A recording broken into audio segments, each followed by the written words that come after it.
Hi, this is Mariah from the Jensen Community Center. I am not walking in Amherst today. I had a pickup to make in Stevens Point, so I asked my friend Becky Loy if she would have a few minutes to talk with me. Becky is the founder and president of Camp Hope, which is a 31-year-old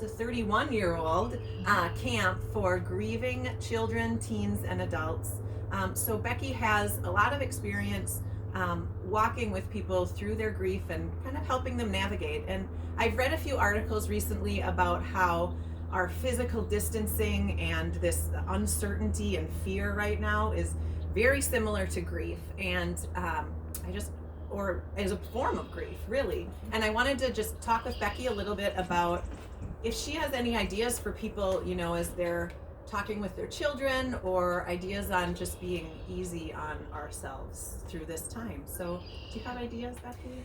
I do, and I've been thinking about this a lot because I absolutely think it is very similar to when you have had someone you love die. And I think a lot of it is based on fear and feeling out of control.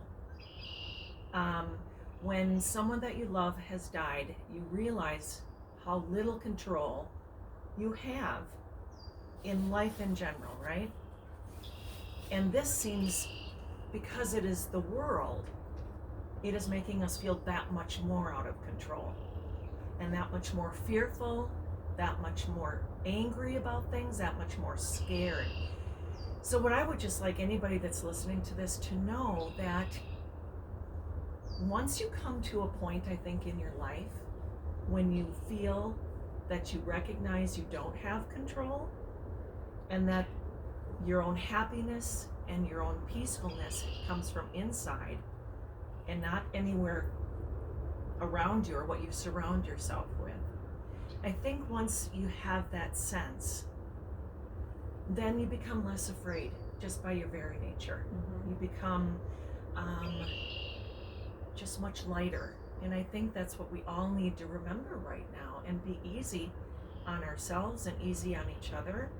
I have a 17-year-old daughter who has asthma, and I've been trying to be very, very protective of her, but at the same time acknowledging that this too shall pass. We will be through more things in our lives, right? Mm-hmm. And I think we just need to come forward with just a lot of love in our hearts.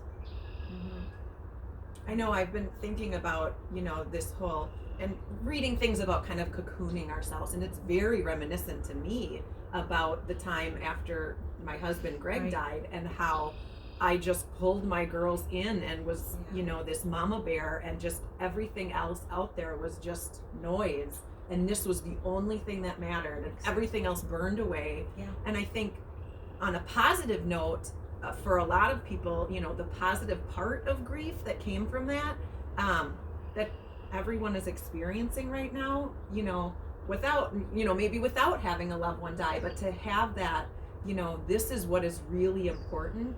Right. And just learning from that. And so once this does blow over, mm-hmm. maybe carrying some of that wisdom, I guess, absolutely, along with your life. Absolutely. So in terms of, speaking to kids about what's going on, I know from my own experience, there were times when I wanted to be very truthful and honest about what was going on, right. But also not scaring my children. Right. Do you have any other thoughts on that? Well, I would just always go back to like the Mr. Rogers thing, and that is, if you can talk about it in children's terms that they understand, it will be less scary. Because it's like if, for an example, if you're coming to Camp Hope and you haven't told your child that the person that they loved committed suicide, you are making that have a stigma to it, you're making it scary. And so honesty is the best thing across the board, just reassuring your children that they no doubt are going to be fine.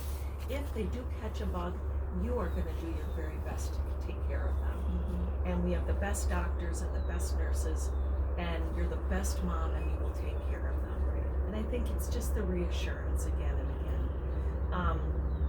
Again, because it's global, everybody is at that heightened fear, and I think it's all time we just take it down a notch or two, because truly when you're in that fear mode, your immunity is not where it should be, right? Your immune system isn't Right. working as well. Compromise yourself. Yeah, so the best thing to do is just approach this with love and peace and honesty, and we will all be fine. Yeah.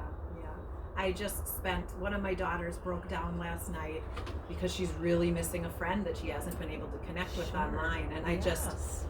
in the scheme of everything, like that's a small piece, but it's a huge It's piece for huge. her. Yes. And to be able to give your children that outlet to be sad about it, like Right. that's okay. And I think also, instead of saying this will last until, let's just go day by day. Let's go Mhm. week by week, and it won't seem so overwhelming. Yeah. Yeah. All right. Great. Well, thank you so much for your Thank you, time Mariah. today, and hopefully the next time I see you, I can hug you. Yes. All right. Thank you so much. Thank you.